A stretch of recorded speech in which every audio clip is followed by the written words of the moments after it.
यो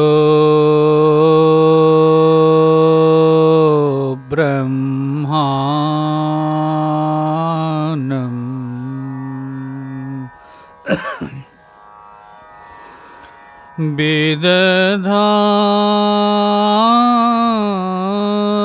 विदधाते पूर्वम् यो वै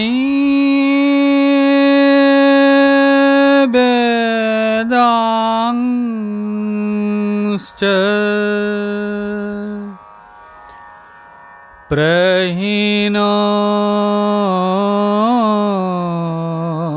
प्रहिणोति तस्मै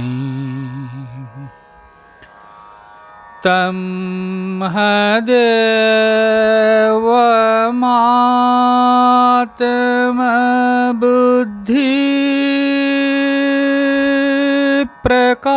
देवमात्मबुद्धिप्रकाशम्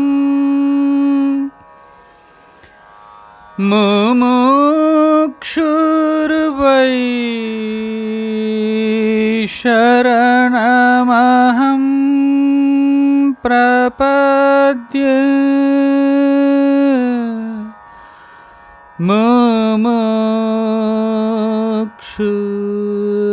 मुमुक्षुर्वै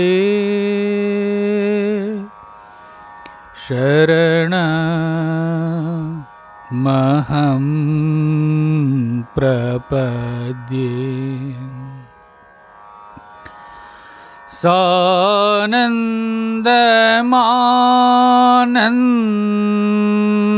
सानन्दमानन्दवने वसन्तम्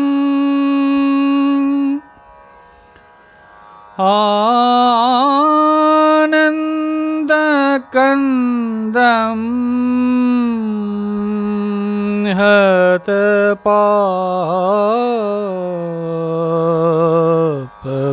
हतपापवृन्दम्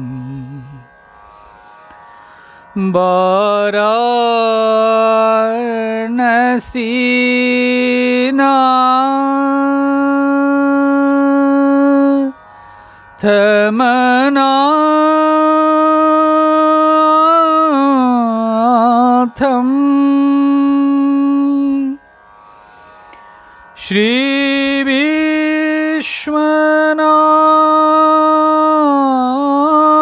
श्रीविश्वनाथं शरणं प्रपद्ये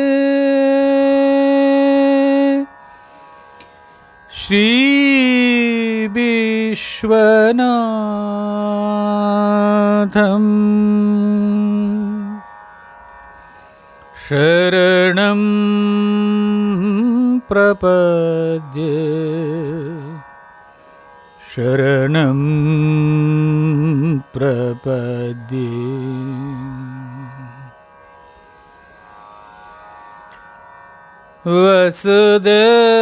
वसुदेवसुतं देवं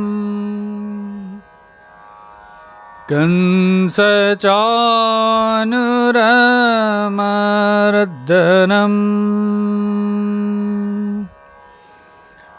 देवकी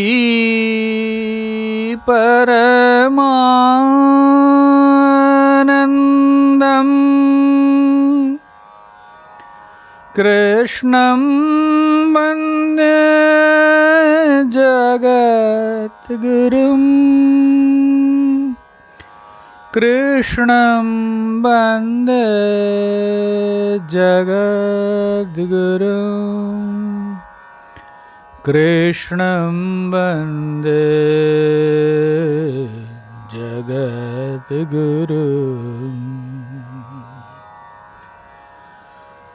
गुरुर्ब्रह्मा गुरुर्विष्णु गुरुर्देवो महेश्वर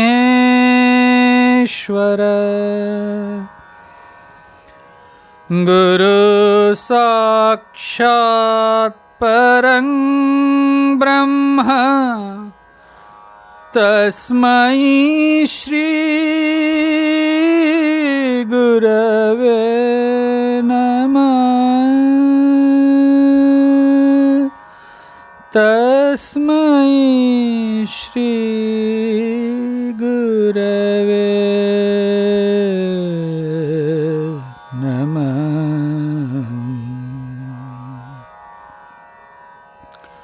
ओम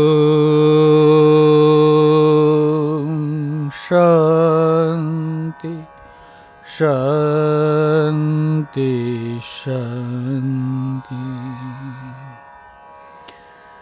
ओम हरे कृष्ण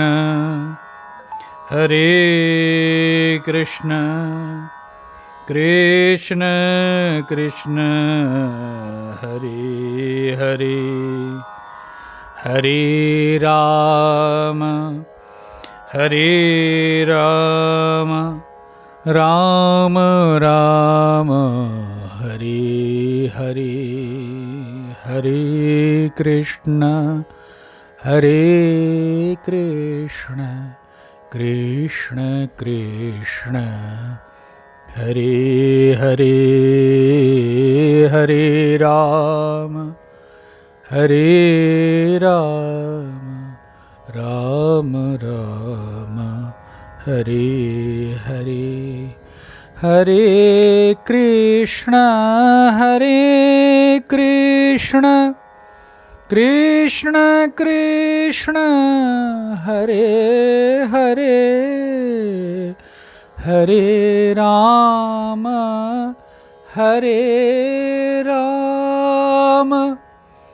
राम राम हरे हरे,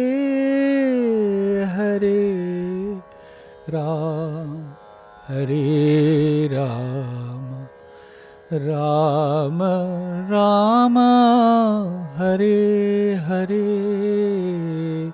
हरे कृष्ण कृष्ण कृष्ण हरे हरे।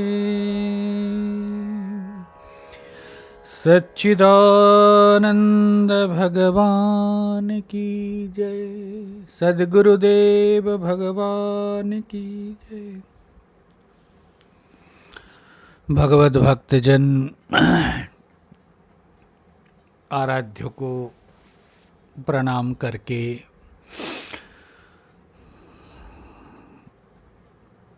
भगवान श्री बाबुलनाथ जी को भी कोटिशः प्रणाम।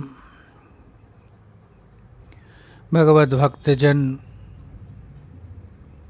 प्रातःकालीन सत्संग के निमित्त विगत 14 दिन से हम श्रीमद् भगवद गीता के 16 अध्याय के ऊपर कुछ आदान प्रदान विचारों का चल रहा है, कर रहे हैं।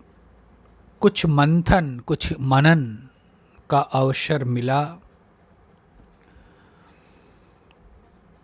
भगवत भक्तजन भगवान श्री कृष्ण अर्जुन को अथवा तो हम सबको ऐसे एक संपदा, ऐसी एक धन का वर्णन कर रहे हैं जिसका खर्च करने पर घटते नहीं नारायण, बिल्कुल घटती नहीं, बढ़ती है।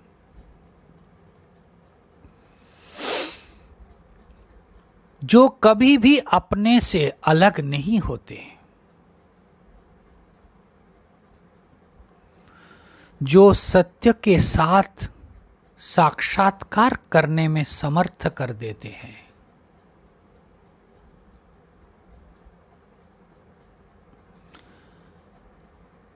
जिस संपदाओं को रहने से व्यक्ति परतंत्र नहीं होते, परम स्वाधीन होते हैं, स्वतंत्र होते हैं, जिसको जीवन में पाने से जीवन अमर हो जाता है, मृत्यु से वो अमृतत्व को प्राप्त करने की योग्यता को प्राप्त कर लेते हैं, हासिल कर लेते हैं। ये कोई लौकिक जागतिक संपदाओं की बात नहीं है। नारायण 16 अध्याय में भगवान श्री कृष्ण उसी को दैवी संपदा, दैवी संपत्ति कह करके व्याख्यान कर रहे हैं। भगवत भक्तजन, हम लोगों ने भगवत गीता के 3 श्लोक का चिंतन कर रहे हैं। तीसरे का ही आज संपूर्ण होगा। आइए आज हम, चूंकि आज इस प्रवचन श्रृंखला के पूर्णाहुति है, हम तीनों श्लोक को उच्चारण करें। हम सब एक साथ उच्चारण करेंगे, यही निवेदन है। ओम श्री परमात्मने नमः। अथ षोडशोऽध्यायः दैवासुरसम्पदविभागयोगः।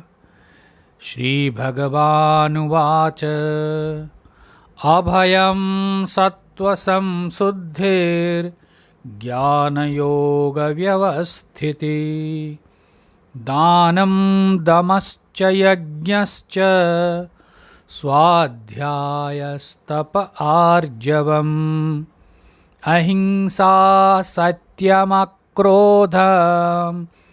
त्यागशान्तिरपैशुनम् दया भूतेष्वलोलुप्त्वम् मार्दवम् ह्रीरचापलम् तेजक्षमा धृतेः शौचम् अद्रोहो नातिमानिता भवन्ति सम्पदं दैवीम् अभिजातस्य भारत। हरि ओम तत्सत। भगवत भक्तजन, तृतीय श्लोक के अंतिम पड़ाव पर हम हैं। भगवान श्री कृष्ण कह रहे हैं, दैवी संपदाओं में अंतिम नातिमानिता, अंतिम संपदा है नातिमानिता। भगवान जगतगुरु आद्य शंकराचार्य जी नातिमानिता पर भाष्य लिखते हैं कि देखो, अंत्यम अत्यर्थम नातिमानिता अत्यर्थम मनो अतिमानः स यस्य विद्यते सो अतिमानी तदभावे अतिमानिता तदभावो नातिमानिता। अर्थात मैं पूज्य हूँ, मैं पूजनीय हूँ, यह अभिमान न रखना ही नातिमानिता है। भगवत भक्तजन, ये जो अभिमान है इसको न रखना। प्रश्न है कि सचमुच ये अभिमान है क्या? अभिमान न रहना, दैवी संपत्ति में अभिमान रहना, आगे बताने वाले हैं, यही है आसुरी वृत्ति।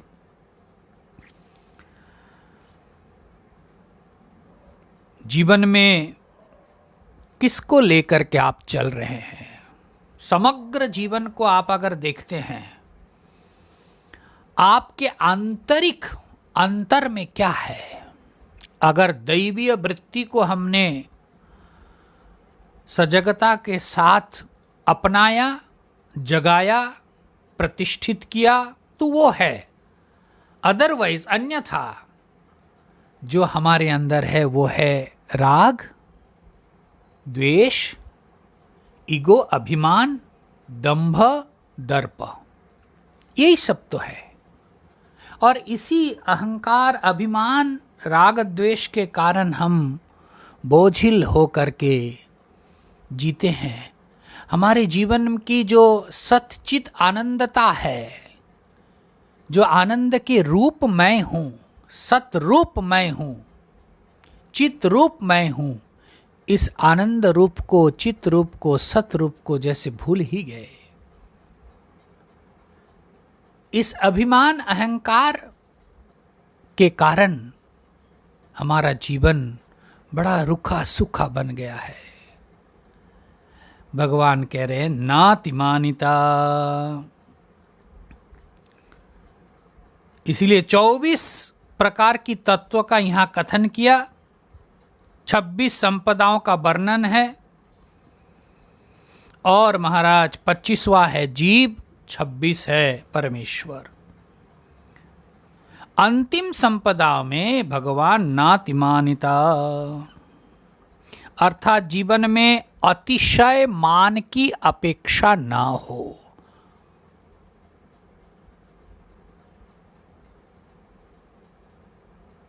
जो मान रखता है, मान मांगता है, वो महाराज दैवी संपदा के विरुद्ध, विपरीत है। अपने जीवन में कैसा रहना है? अमान, अमान। इस प्रकार भगवत भक्तजन, कल मैंने आपको चैतन्य महाप्रभु के शिक्षाष्टक की बात भी सुनाए। महाप्रभु जी लिखते हैं त्रिनादपि सुनीचेन तरोरपि सहिष्णुना अमानिना मानदेन कीर्तनीय सदा हरि। भगवान के भक्त के लक्षण बतला रहे, भगवान के प्रिय का लक्षण बतला रहे। तृणादपि सुनीचेन, तृण है, तृण से भी वो विनम्र है।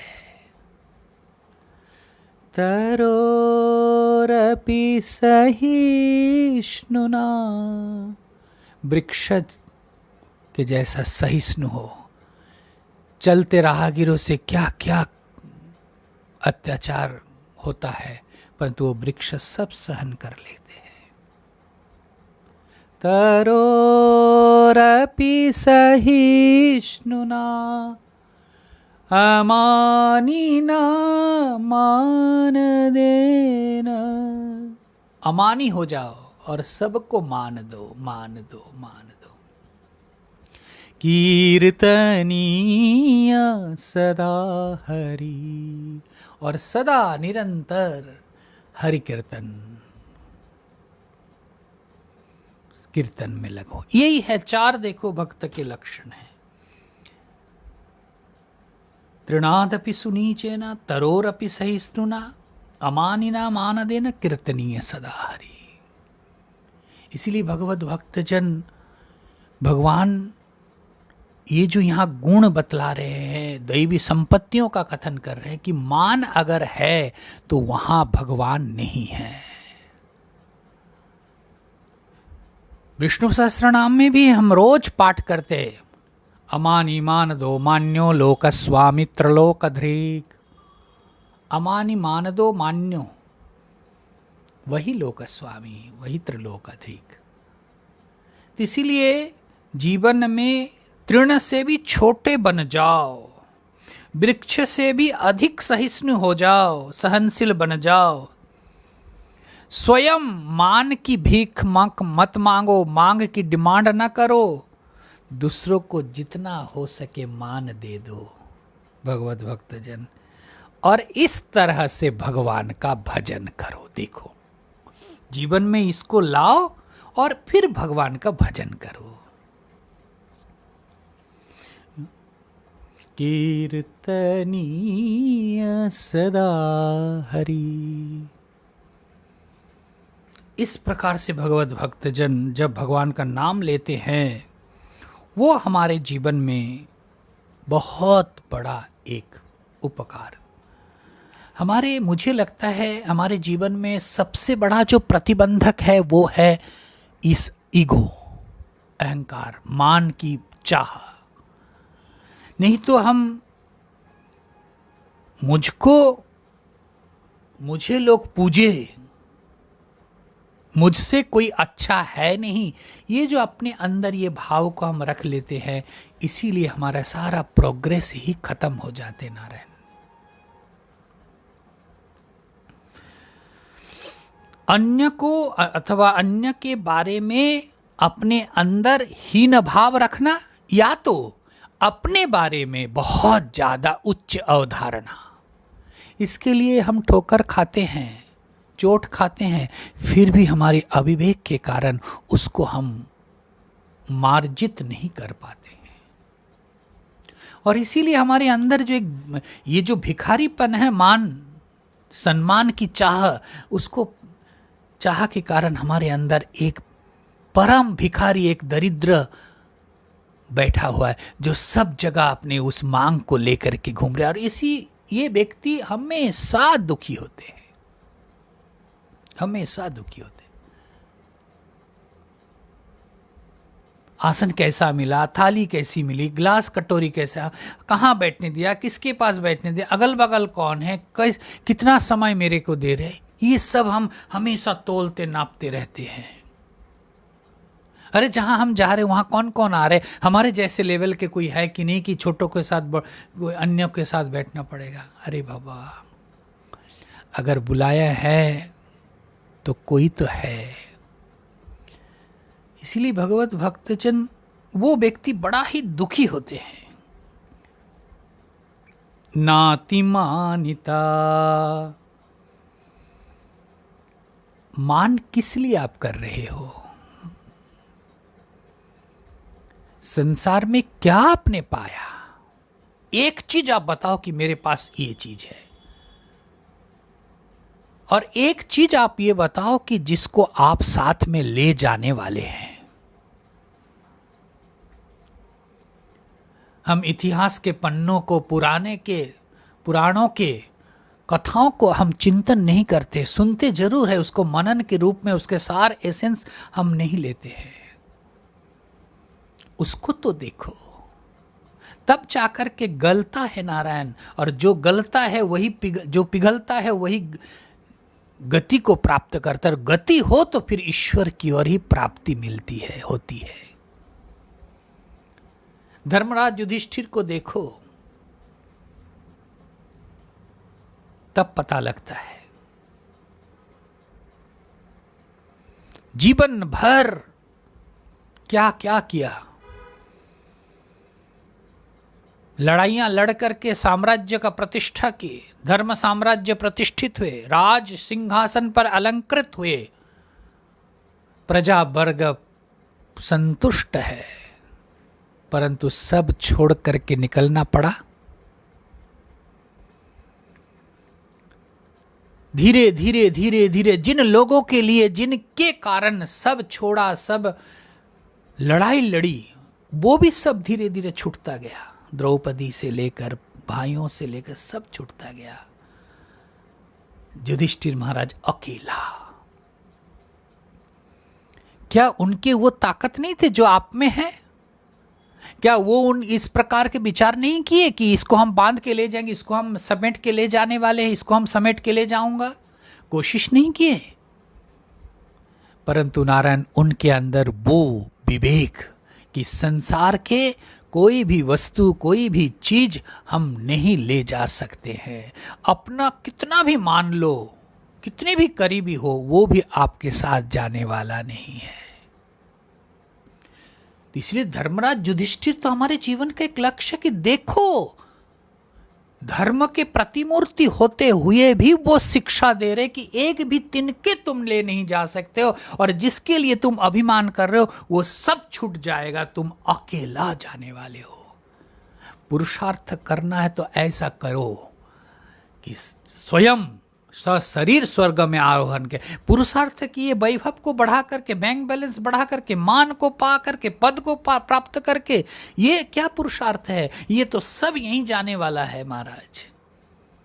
खुद चल करके दिखाओ, ये दैवीय संपत्तियों को अर्जन करके दिखाओ कि मैंने कुछ किया, और तब जाकर के मिलेगा। सारे देवताओं आगे युधिष्ठिर महाराज को स्वागत करने। चलिए, युधिष्ठिर महाराज कहते, वो कुत्ता जो था उसको बोला चलो तू चढ़ जा। सब लोगों ने बोला, अरे ये कुत्ता कैसे जाएगा स्वर्ग में? युधिष्ठिर महाराज ने कहा कि ये अबला जीव, मैं सबला, सब जिसके लिए, जिन लोगों के कारण सब कुछ किया मैंने, सब छूटा, लेकिन ये हमारे पीछे पीछे पीछे पीछे आता रहा। अब जब स्वर्ग से रथ आए हैं, मैं अकेला निकल नहीं सकता। अगर ये नहीं जाता है तो स्वर्ग के इस रथ को मैं भी ठुकराता हूं, मैं भी त्याग करता हूं। और तब तक मोड़ करके देखा कि वही कुत्ता धर्म के प्रतिमूर्ति रूप लेकर के अर्जुन, ये युधिष्ठिर महाराज को परीक्षा ले रहे थे कि युधिष्ठिर, तुम अंतिम घड़ी, अंतिम परीक्षा में भी तुमने उत्तीर्ण कर लिया, पास हो गया। तो इसीलिए भगवत भक्तजन एक से एक पुरुषार्थ करके, आप जिसको मान रहे हैं, कि जिसको मान करके, विचार करके, सोच करके आप कुप्पा हो रहे, फूल रहे हैं कि मैंने कुछ किया, मैंने कुछ किया। अरे आपके औकात क्या है? एक समय ऐसा आएगा, सब पड़ा रहेगा और आप अकेला। इसलिए जिंदगी रहते रहते, होश हवास होते होते संभाल जाओ, नहीं तो जीवन भर जो भी आपने कलश को, घड़ा को भरने की कोशिश की कि अंतिम समय में प्यास बुझा करके ही चलूंगा, परंतु वो प्यास कभी भी बुझ नहीं सकते। नातिमानिता दैवी संपत्ति। अतिमान मत बनो। जीवन में मान को नहीं, जीवन में सम्मान देने के लिए चेष्टा करो, मान उठाने की प्रयत्न न करो। एक बार मटके के ऊपर के ढक्कन मटके से कहने लगे, तुम सबकी प्यास बुझाती हो, मुझको प्यासा क्यों रखती हो? तुम सबकी प्यास बुझाती हो। मटके के ऊपर का जो ढक्कन है वो कह रहे हैं, तुम सबके प्यास बुझाती हो, मेरे को क्यों प्यासा रखती हो? मुझे उपेक्षा क्यों करते हो? हाँ? मटके क्या कह रहे, देखो, मैं चाहती हूं कि तुम्हारा भी प्यास बुझाऊं, पर क्या करूं? तुम 2400 घंटे ऊपर जो रहती हो, तुम 2400 घंटे ऊपर जो रहते हो, मैं प्यास केवल उसी को बुझाती हूं, उसी को बुझाती हूं जो मुझसे उतरता है। सिर से उतरो, आओ तुम्हारे भी प्यास बुझा लूं। भगवत भक्तजन, इसलिए मनुष्य जब तक अभिमान को नहीं गलाता है, वो तो ऊपर ही बैठा है, तब तक उसके जीवन का जो आनंद है वो प्राप्त नहीं कर सकते। ये अभिमान के कारण, देखो, प्यासा कलश, वो मटका कितने लोगों को पानी पिया, लेकिन तो वो चूंकि ढक्कन ऊपर बैठा है, इसलिए वो खुद प्यासा बन करके, मटका स्वयं कह रहे तुम नीचे उतरो। ये जो अभिमान के साम्राज्य में हम बैठे हैं, मैं और मैं मानी, मैं सम्मान, मैं पूज्य, मैं बड़ा हूँ, उससे जब तक आप उतरोगे नहीं, हम उतरेंगे नहीं, तब तक हमारे प्रतिबंधक दूर नहीं कर सकते। इसलिए हमारे जीवन का जो सबसे बड़ा प्रतिबंधक है, सबसे बड़ा प्रगति के रुकावट है, वो है अपने मान, अभिमान। भगवान श्री कृष्ण इस 16 अध्याय में आगे जाकर के सार संक्षेप बताने वाले हैं कि देखो यही तीन जो है, दंभ, दर्प, अभिमान, यही तीन आसुरी वृत्ति है, इसको दूर करने की कोशिश करना चाहिए। और इसके विपरीत नाति मानित ये है दैवी, विनम्र बन जाओ। इसीलिए महाराज, प्रगति अभिमान है तो प्रगति रुक जाती है, अभिमान है तो सहजता, शांति, सहृदयता, सब कुछ वो अभिमान ने निकाल लेते हैं महाराज। सहज रूप से हम बैठ नहीं पाते, ना बोल पाते, ना रह पाते, हमेशा उस मान की सुरक्षा की व्यवस्था करते रहते हैं और हमेशा एक उत्कंठित जीवन जीते हैं कि कहीं हमारा सम्मान तो नष्ट नहीं हो रहे, कहीं हमारा ये तो नहीं जा रहे, कहीं हमारे ये तो नहीं जा रहे। लेकिन भगवत भक्तजन, इतना कुछ भी करो, जाना तो है उसी मिट्टी में। इसीलिए देखिए 4 चीज है भाई, ध्यान में रखना। गर्व कब गलने लगेगा, अहंकार कब गलने लगेगा, मान को कब आप पिघलाने लगोगे? अगर सजगता के साथ भगवत गीता का अनुशीलन न करो, चिंतन न करो, तो नारायण संभव नहीं है। 4 चीज देखिए, एक है मानना, दूसरा है मनाना, मानना, मनाना, मान देना और मान जाना। 4 चीज, मानना, मनाना, मान देना और मान जाना। सबसे पहले हमने बताया मानना। ये जो मानना है ना, मान लेते हैं, मान लेते हैं।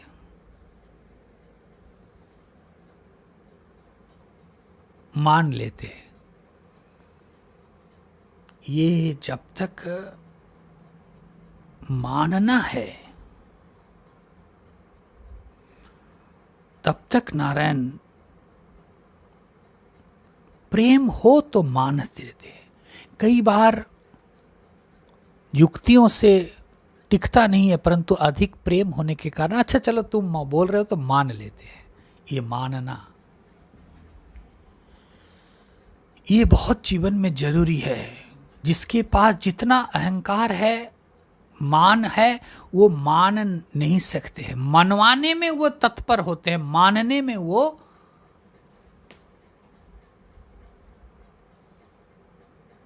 जीवन को नहीं लगाते। इसीलिए मानना, देखो अपने अहंकार अगर थोड़ा भी मार्जित ना हो तो मान नहीं सकते। आप कुछ बोलो और हम उसको मान ले, ऐसे नहीं है। हमेशा ईगो को हर्ट करता है, परंतु वही मान सकता है जो अपने ईगो को थोड़ा संस्कारित किया। इसीलिए इतना ये हो जाता है, शास्त्र के चिंतन हम कर रहे हैं, मानो पौराणिक की कथाओं में हम देखते हैं कैसे कैसे घटनाओं का वर्णन मिलता है और झटपट हमारा मन ऐसे अरे ये कि संभव है क्या, ये ऐसा संभव होता है क्या, तो ये ऐसा संभव होता है क्या, इसका इतना कह कर के आप क्या प्रतिष्ठित करना चाहते हो, आपके अंदर क्या है। आप ये कह रहे हैं कि ये संभव नहीं है, संभव होता तो मैं भी कर लेता। ये अवचेतन मन में ये सब भावे हैं, यही है मान्यता। शास्त्र के वाक्यों को, शास्त्र के प्रतिपादन को जब हम अपने मन मुताबिक चिंतन कर लेते हैं, संभव नहीं है, तो इसका मतलब है अभिमान के कारण शास्त्र वाक्यों के प्रति भी श्रद्धा, विश्वास नहीं है, गुरु के प्रति भी उसी प्रकार समर्पण नहीं है। इसीलिए तो हमारे ऊपर ऊपर से सब कुछ जाता है। शास्त्र हमें क्यों नहीं प्रकाशित कर पाते, एनलाइटेड कर पाते, इसी के कारण, क्योंकि हमने मानना नहीं सीखा, मनवाने सीखा। इसलिए भगवत भक्तजन मानना स्वीकार कर लो, एक्सेप्ट करने की, हाँ भाई गलती हो गया, अथवा अच्छा आपने ऐसे, ठीक है ठीक है, क्यों क्या, ये हमारी एक वृत्ति बनती है। और ये जो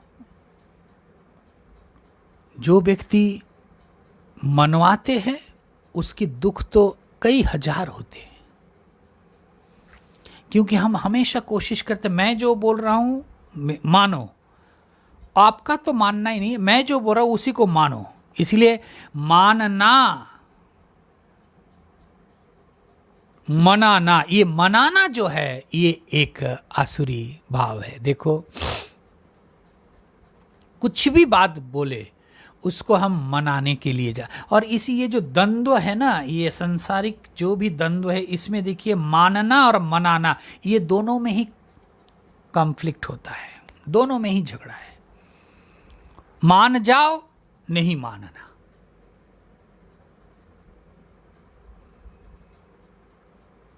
अगर दोनों में ही थोड़ा थोड़ा सुधार हो जाए कि ये भी मानने लगे वो भी मनवाने लगे, अच्छा थोड़ा मैं भी छोड़ता हूँ तुम भी छोड़ो, तो फिर कितना सुंदर एक बॉन्ड बनता है नारे।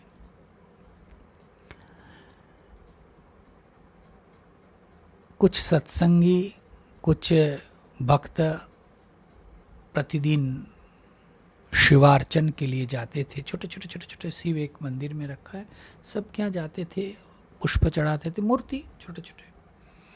अब महाराज गणेश जी को पानी चढ़ाते चढ़ाते जो व्यक्ति पहले आया तो वो गणेश जी टूट गया, और गणेश जी का जो ऐसे हाथ है वो हाथ ऐसा अलग हो गया। तो वो व्यक्ति झटपट देखा, कोई देखा नहीं, तो वो क्या किया ना, वो हाथ को ज्यों की त्यों ऊपर ऐसे बैठा दिए। हाँ, और गणेश जी के बाद दूसरे देवता का वो पूजन कर रहे हैं, और तब तक और भक्त आ गए ना, भक्त सुबह सुबह आते पानी चढ़ाने, पुष्प अर्पण करने, और वो भी जो भक्त दूसरे आए वो भी भक्त गणेश जी को अभिषेक किया, पुष्प अर्पण करने गए, और हमारे हाथ लग करके वो गिर गया। अब ज्यों ही हाथ टूटा देखा, वो भक्त तो इतना रोए कि प्रभु कितना बड़ा गलती हमने कर लिया।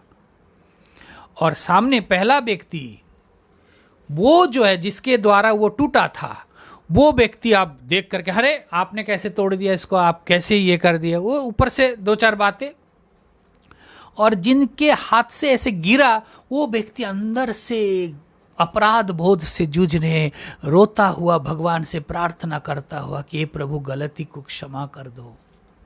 और तब तक महाराज प्रतिष्ठित मंदिर, और सेठ जी जो पहले जो उसके ऊपर बोल रहे कि कैसे तोड़ दिया, वो बड़ा प्रतिष्ठित व्यक्ति था, और जो दूसरे आए हैं जिसके हाथ से गिर गया वो तो हमारा सामान्य जन था।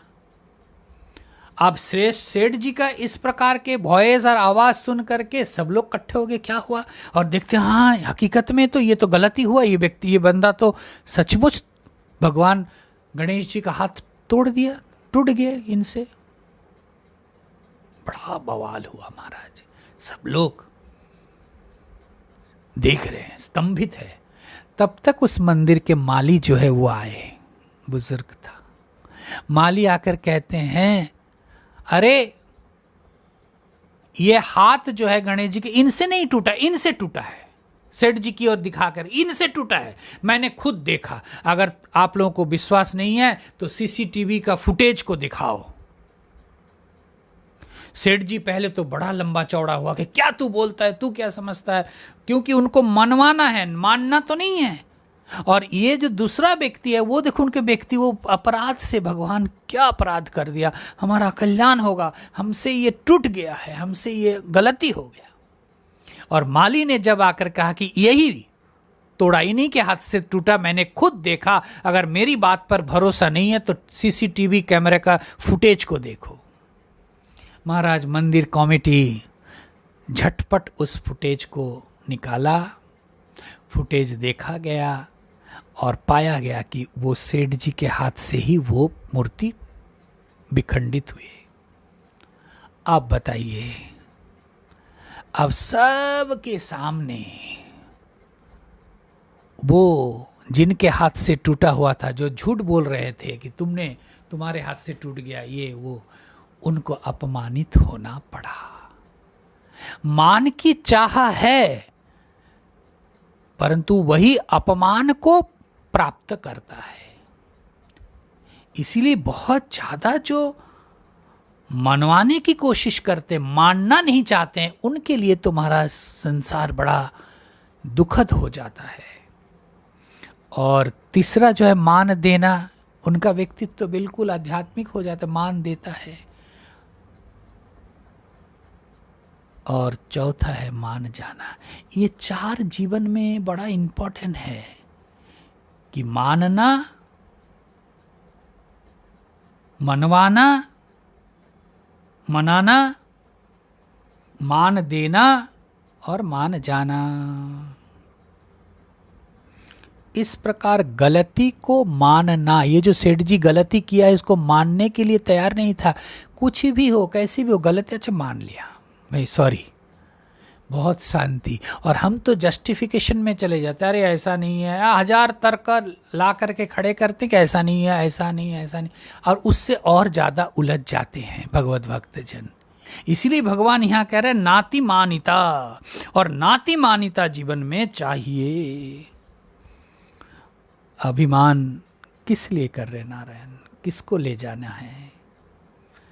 मत कर तू अभिमान रे बंदे, झूठी तेरी शान रे, झूठी तेरी शान। मत कर अभिमान रे तू बंदे, झूठी तेरी शान रे, झूठी तेरी शान। तेरी जैसे लाखों आए, लाखों इस मिट्टी ने खाए। तेरे जैसे लाखों आए, लाखों इस मिट्टी ने खाए। रहा न नाम निशान रे बंदे, मत कर तू अभिमान। रहा न नाम निशान रे बंदे, मत कर तू अभिमान। मत कर तू अभिमान, मत कर तू अभिमान। इसीलिए महाराज किस बात के अभिमान? भगवान श्री कृष्ण इसीलिए इस 16 अध्याय में अभय से लेकर के इस नाति मानिता तक 26 गुणों का कथन किया है कि इस 26 गुणों को प्राप्त करने की योग्यता को लेकर के अर्जुन ने जन्म लिया। इसीलिए कहते हैं भवन्ति संपदम दैवीम अभिजातस्य भारत। हे भारत, तुम इस दैवी संपत्ति को लेकर के ही, दैवी संपत्तियों को विकास करने की योग्यता को लेकर के ही अभिजातोसी, तुम जन्म ग्रहण किए हो। इसलिए भगवत भक्तजन जीवन में मान देना सीखना पड़ेगा, अभिमान को विसर्जन करना पड़ेगा। भागवत में तो प्रसंग आता है कि देखो, सबको झुक झुक करके प्रणाम करो। चतुर्थ स्कंद में आया, ये कपिल देवहूति संवाद में ही भगवान कपिल माँ देवहूति को कह रहे हैं कि माँ सबको प्रणाम करो। अरे सबको कैसे प्रणाम कर ले? नहीं, कुत्ता बिल्ली सबको प्रणाम, वहां तो नाम भी गिनते हैं। क्यों प्रणाम करना है? कहते हैं प्रत्येक के अंदर वो परमेश्वर ही अंतर्जामी के रूप में विद्यमान है, बैठे हुए हैं, इसलिए उनको प्रणाम करो। विसृज्य स्मयमानान् स्वान् दृशं श्रीणां च दैहिकीं प्रणमेद् दण्डवत् भूमौ अश्वचण्डाल गोखरान् प्रणमे दण्डवत् भूमौ अश्वचण्डाल गोखरान्। सबको प्रणाम करो, सबको प्रणाम करो, किसी को छोड़ो नहीं, सबको प्रणाम करो। अरे हड्डी मांस का ये शरीर है पुतला, इनको क्यों प्रणाम करे? कहते अरे हड्डी मांस पुतले, चेहरे काला गोरा, उनको नहीं, उसको देखकर प्रणाम ना करो। उसके अंदर जो परमात्मा है, परमेश्वर है, उसको देखो। और वो परमेश्वर के मौजूदगी में ही वो व्यवहार चल रहा है, बोल रहा है, देख रहा है, सुन रहे का, उसको प्रणाम करो, उस परमात्मा को प्रणाम करो। इसीलिए भगवत भक्तजन अतिशय मानी बड़ा दुखदाई होता है। इसलिए मान को त्याग करो। धर्म में जहां अभिमान आया नारायण, जहां भी पुण्य में अभिमान आया तो वो धर्मात्मा नहीं बन पाया, पुण्यात्मा नहीं बन पाया। ये ध्यान रखना है। कई बार हम धर्म के आचरण करते समय बड़ा बड़ा दान दे रहे, बड़े बड़े यज्ञ कर रहे, बड़े बड़े अनुष्ठान कर रहे, परंतु उसमें अपने अहं को ही जैसे फुलाने की व्यवस्था कर रहे हैं। देखो सारे विश्व को, देखो फिर एक दृष्टांत आपके सामने रहे, सारे विश्व को ब्रह्मा जी ने बनाया। विश्व सृष्टा के रूप में ब्रह्मा जी को हम पाते हैं, परंतु ब्रह्मा जी कहीं अपने साइन किया है अथवा उनका कहीं नाम है? परंतु सारे दुनिया में पुष्कर में ही ब्रह्मा जी का मंदिर है। आप जानते हो, आप देखते हो, दर्शन करने जाते हो। और वहां भी हमारे कैसे मान्यता देखो, वहां भी अगर कोई दान दिया है, वो पंखा घूम रहे, तो उस पंखे के ऊपर लिखा है पुत्र के प्रेरणा से, दादाजी के स्मरण से, पिताजी के निमित्त ये उत्सर्ग किया गया, ये दान दिया गया। इसीलिए भगवत भक्तजन, क्या ये ब्रह्मा जी सृष्टि किए हैं? सृष्टि के एक जगह पर वो अपने नाम को खुद नहीं सकते थे? हम क्या कर रहे हैं? इसलिए भगवत भक्तजन ना,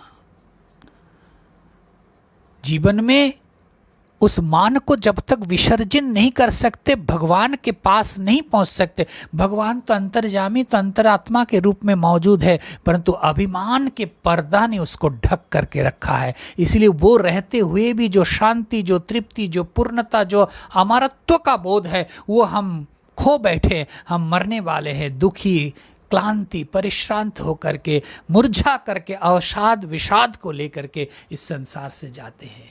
दैवी संपदाओं का मतलब ही है कि अपने उस दैवी वृत्तियों को जगाओ, संपदाओं को बढ़ाओ, और अपने अंदर जो परमात्मा बैठे, भगवान बैठे, उस भगवान को प्राप्त करो। अपने आवरण को हटाओ, अपने चित्त के मल को दूर करो, अहंकार अभिमान त्याग करो, दंभ दर्प अभिमान को त्याग करते हुए ईश्वर के समीप पहुंचो। और जब तुम पहुंचोगे तब पाओगे कि मैं ही वो हूं, वो ही मैं हूं।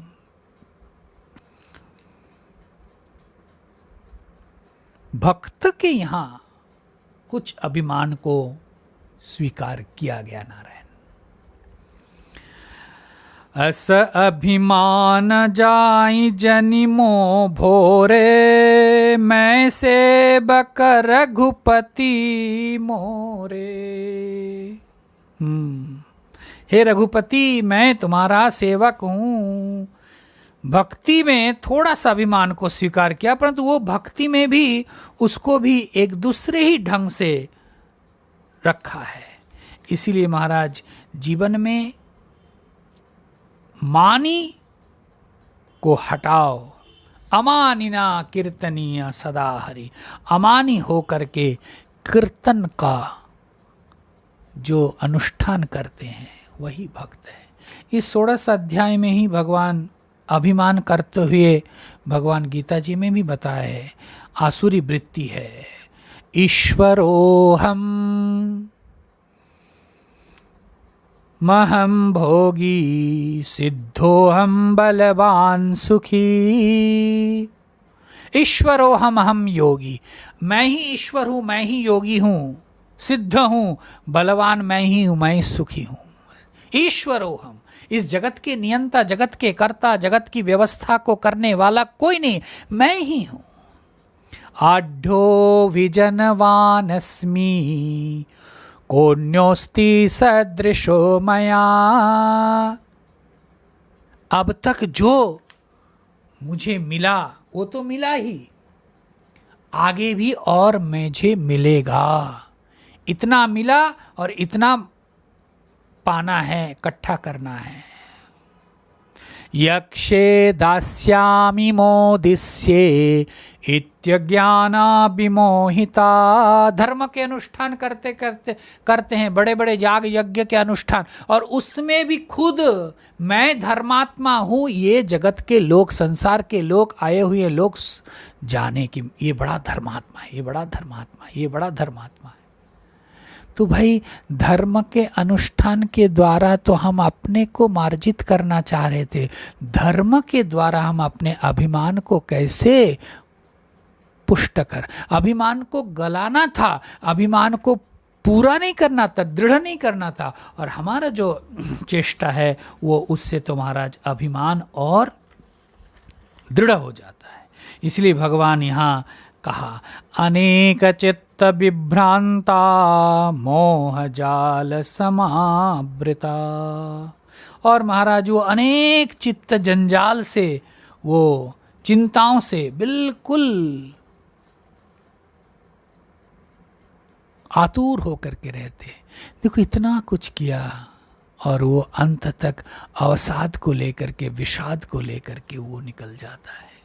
इसीलिए भगवत भक्तजन सृष्टि को देखो, सृष्टा को देखो, गमन कर रहे युधिष्ठिर महाराज को देखो, संसार के ये सब लोगों को देखो और अपने वृत्तियों को सुधारने की कोशिश करो। और यही है भगवत भक्तजन जीवन में साधना।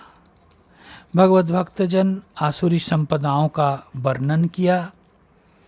ठीक ठीक रूप से अगर हम इसको जीवन में ला सकते हैं तो जीवन बड़ा निष्कंटक होता है। जीवन में क्या पाना चाहते हैं, जीवन में क्या हासिल करना चाहते हैं, अगर सुख और शांति ही आप हासिल करना चाहते हैं तो जीवन में इस दैवीय वृत्ति को लाना पड़ेगा। भगवान इसीलिए दैवी को पहले बतलाया कि जीवन में अभय से लेकर नाति मानिता तक दैवी संपत्ति का कथन किया। और इस दैवी संपत्ति को लेकर के ही बहुतों ने जन्म लिया। मनुष्य अगर सजग है, प्रबल संस्कार के कारण उस दैवी वृत्तियों को जगा सकते हैं, ला सकते हैं, प्रकट कर सकते हैं, और ये जो आसुरी वृत्ति है उसको वो दूर कर सकता है। इसलिए अर्जुन को भगवान ने कहा कि दैवी वृत्ति को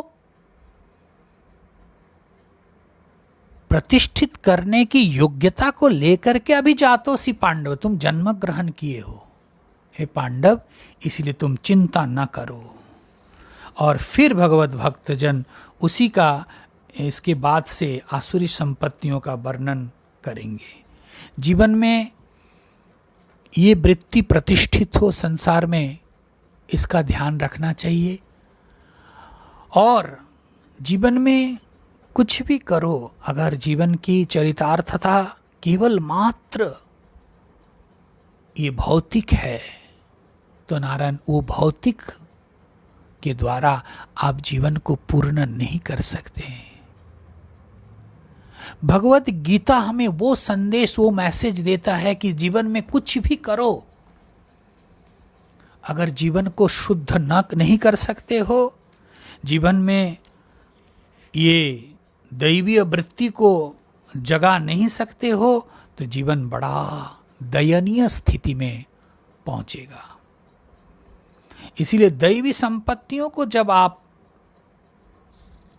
अर्जन करते हैं, प्रतिष्ठित करते हैं, इसके द्वारा ही मोक्ष के योग्यता आपके अंदर, हमारे अंदर आते हैं। मैं पहले दिन ही आपको निवेदन किया था, कामिनी और कांचन के आकर्षण से ही अगर व्यक्ति ऊर्ध्वगामी चेतना को नहीं कर पाया तो नारायण वो विमुक्त विहंग की तरह उड़ नहीं सकते। एक पक्षी के पंख में अगर पत्थर बांध दिया जाए और उसको छोड़ दिया जाए तो वो उड़ता नहीं है, उड़ नहीं पाता है। फड़फड़ फड़फड़ करके इधर उधर थोड़ा बहुत, मतलब उड़ नहीं सकते। हमारे जीवन में भी यह एक ये पत्थर है जो दोष है, आसुरी वृत्ति है। दैवीय को अगर हम जीवन में लाते हैं तो हम मुक्त आकाश में मोक्ष के सोपान को हम प्राप्त कर सकते हैं। इसीलिए भगवान श्री कृष्ण पुरुषोत्तम योग के वर्णन के बाद, पुरुषोत्तम तत्व का कथन के बाद, अगर उस पुरुषोत्तम को तुम पाना चाहते हो तो जीवन में शोधन लाओ, शुद्धि लाओ, और वो शुद्धि है दैवी वृत्तियों को विकास करो। जो आसुरी वृत्ति है, इनहरेंट जो मिली है, उसको तुम साधना के द्वारा दूर भगाओ। इसलिए शास्त्र वो है जो संसनात शासनात व शास्त्र, जो हमारे जीवन को शासित करते हैं, शासन करते हैं। शासन क्या है? अमुक अमुक अमुक अमुक चीज करो और अमुक अमुक अमुक चीज त्याग करो। करना क्या है, छोड़ना क्या है, 16 अध्याय में बतला दे रहे हैं कि आसुरी संपत्तियों को सर्वथा त्याग करो और दैवीय वृत्तियों को, दैवी संपदाओं को जीवन में प्रतिष्ठित करो। पूर्व पहले दैवियों को तुम अगर जितना जितना प्रतिष्ठित करने की कोशिश करोगे, ये जो आसुरी वृत्ति है ये धीरे धीरे धीरे धीरे दूर होता जाएगा। इसीलिए भगवत भक्तजन तत्व ज्ञान मोक्ष के लिए तो परम कारण है ही, परंतु ये अगर नहीं है तो यही बंधन का कारण बन जाता है, आसुरी वृत्ति। इसलिए असुर भाव का त्याग कर जीवन में शास्त्र का अनुसरण करता हुआ इस दैवीय वृत्तियों को प्रतिष्ठित करना है, विकास करे, यही आदेश है, उपदेश है। अहिंसा, सत्य, इंद्रिय संयम, दान, दया, सुचिता, ये सब प्रधान दैवीय गुण हैं जिसकी चर्चा आपके सामने हमने रखा। और आसुरी में मुख्य रूप से, आसुरी संपत्तियों में काम, क्रोध और लोभ, ये 3 मुख्य रूप से बतलाया। भगवत भक्तजन इस श्लोक के अंत में देखिए, दंभो दर्पाभिमानस्य क्रोध पारुष्यमेव च अज्ञानम चाभिचातस्य पार्थ संपदमासुरीम। संक्षिप्त रूप से 6 का कथन किया कि दंभ पाखंडपन, दिखावा, दर्प घमंड, अभिमान पूज्य मानना, क्रोध पारुष्य, अर्थात पारुष्य मतलब अन्य को देख करके जलना, पारुष्यमेव च, और अज्ञान, ये जो है आसुरी संपद है। और ये 6 को ही भगवत भक्तजन 6 को फिर कॉन्डेस्ट करके 3 बताया। इसलिए 26 गुण जो है दैवियों को बताया और आसुरी वृत्तियों में 6 को पहले काउंट किया, दंभ दर्प अभिमानस्य क्रोध पारुष्यमेव च, हैं, और अज्ञानम, ये 6 को आसुरी वृत्ति बताया। और आसुरी वृत्ति ही बंधन का कारण है। और इस 6 को ही पुनः अंत में, इस अध्याय के अंत में जाकर के त्रिविधम नरकस्येदम द्वारम नाशनम आत्मन काम क्रोधस तथा लोभ तस्मात् एतत् त्रयम त्याजेत करके 3 को फिर कॉन्डेस्ट करके 3 के रूप में बताया। इसलिए भगवत भक्तजन अगर बहुत ज़्यादा ध्यान में रखना है तो ये काम, क्रोध और लोभ हमारे जीवन के मुख्य प्रतिबंधक है, अपने प्रगति को, उन्नति को दूर करता है। इस पर थोड़ा ध्यान देना चाहिए। भगवान की अनुग्रह से हम आपके समक्ष इस 16 अध्याय का कुछ चिंतन कर पाएँ, भगवान की असीम कृपा है। भगवत भक्तजन हर वर्ष की भांति इस बार भी हम आ नहीं पाए प्रेमपुरी, परंतु प्रेमपुरी के जो मैनेजमेंट है, कमेटी है, खास करके गिरीश भाई, खास करके प्रकाश भाई, ये सब हमारे साथ जुड़े रहे आत्मीयता के साथ और संपर्क में रहे।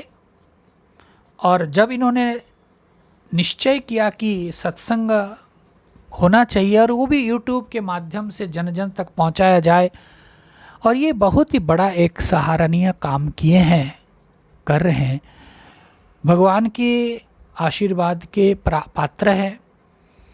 और इस YouTube के माध्यम से जो भी सत्संग को सुना है, मैं सबको धन्यवाद देता हूँ, क्योंकि मेरे ये विश्वास है कि प्रत्येक के अंदर वही देवता, वही आराध्य मौजूद है।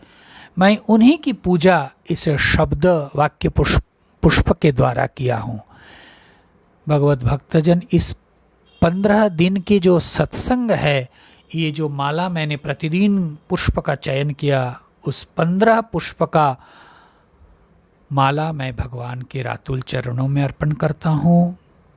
सबके मंगल हो और हमारे जीवन में जो भी दोष हो, त्रुटि हो, प्रतिबंधक हो, वो भी हम समझ सके।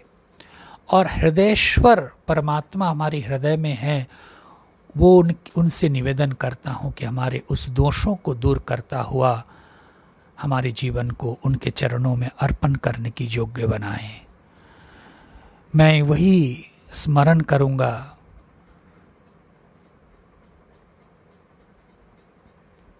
अवगुण चित्त न धरो प्रभु। ये जो अवगुण है वो मेरे, इसको आप धारण न करो, हमें आपकी योग्य बनाओ। और यही हमारे निवेदन। सबको बहुत बहुत धन्यवाद, बहुत बहुत कुशल मंगल हो, आशीर्वाद। हरि ओम तत्सत, हरि ओम तत्सत, हरि ओम।